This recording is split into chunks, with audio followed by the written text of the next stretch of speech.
All right, I was looking for the head honcho and I found her. This is Kelly. Hello. Director? Director of Communication for the Corporation for Findlay Market.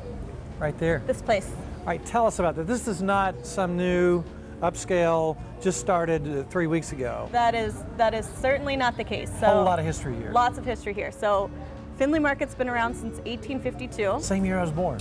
Was it? Yes. You look good for your age. It's a lot of bourbon.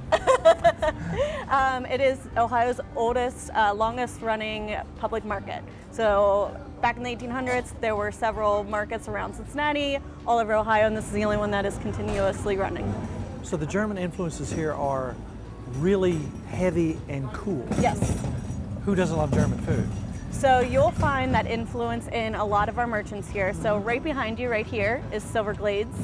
They have been at the market for decades, and they have a lot of cheeses and meats that are, yes, very German. Right here is Eckerlin Meats, wonderful family, been around since the 1850s. Since 1852? Yes. So what happens when you go back this way? So inside the market house is open year round, which a lot of people are a little bit confused about the public market. They think maybe a farmer's market, which we have on the weekends, but we are open year round.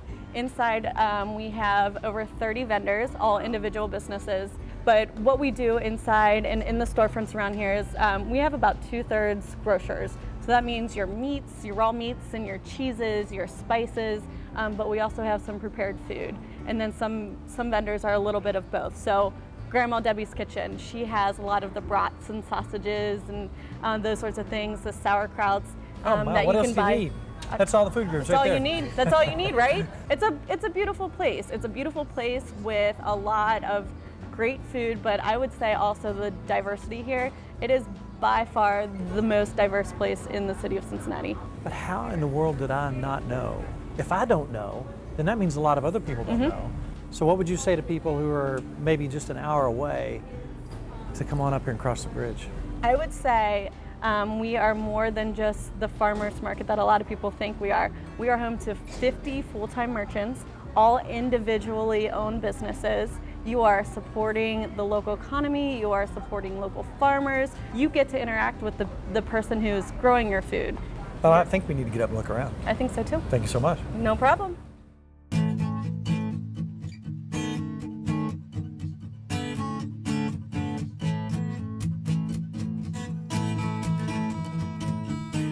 We just got started. This is the first place we came to, and I'm looking up here and it says Eckerlin Meats since 1852. So my buddy Ron Ellis, who's a writer, says you've got to try their Geta. And the meat, the beautiful, wonderful, beautiful, sexy meat laying in there all over the place. Oh yeah.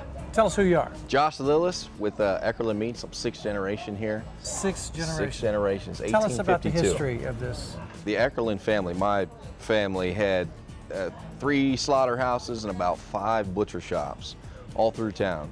Then when 1852, they actually had a farm stand, and we had an initial, one of the stands there, but they didn't actually have the established date until 1854 for Findlay Market, because they wanted to be the first cast iron structure in the city. So yeah, our family has been down here since the very beginning. Wow. Yeah, 6th generation, like I said. Long time, feeding the neighborhood, time. What are you most proud of here? What is your top selling item in here? Well, we sell a lot of Geta. Okay. And just about everybody that comes in doesn't leave without at least a pound of Geta. And it's and you know, I've been sampling it off camera. I'm new to this. I just found out that it existed not too long ago. Only in Cincinnati. Thank you so much for talking with us today. Yeah, I'm gonna keep eating this Geta. Definitely. Glad to sir. speak with you guys. Okay, where are we, Steve? We are at the Over the Rhine Beer Garden here at historic Findlay Market in the heart of Over the Rhine, one of the biggest and best historic districts in the country.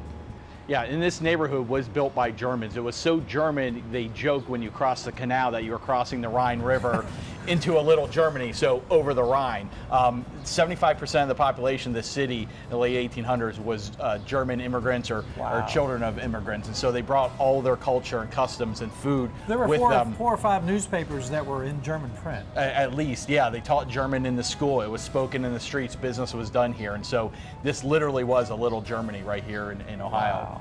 All right, I was talking briefly to Kelly about some of the underground tours. What is that? Well, it all stems from the fact that Cincinnati was a very German, this neighborhood was a very German neighborhood, and they liked their beer back in the day, lager beer in the 1850s. And so they built these breweries, these massive breweries to supply that beer. And before mechanical refrigeration, they needed underground cellars to keep that beer cold and to make that beer. And so there are dozens of historic brewery sites here in this neighborhood. Many of them have these massive cellars, 30, 40 feet underground, where they used to make that beer. And so today we take folks, share that brewing heritage, and take them down those cellars and show them a really, really fun time. They weren't trying to hide anything. It was just basically to keep things cool before refrigeration. Exactly. That was the high technology of the time. And so lager beer was originally brewed in caves back in Germany, and they basically built these artificial caves deep underground to make all that delicious beer. So one of the things we're doing is to share this brewing heritage, is building the Brewing Heritage Trail as a permanent celebration of this history. And it's not just how much beer we made and how much we drank, which was a lot here in Cincinnati. It's telling really the story of Cincinnati and America through the lens of beer. So it's a story of immigration and food and culture and the Civil War and all these different things told through beer, and it's going to be a really fun, exciting thing. Have you kind of seen a revitalization and just in this area, and you start to see things looking better and people taking pride in some of this architecture? I mean, just look right over there. Yeah. Looks like they're starting to work on some of this stuff. They are. There's some big redevelopments happening.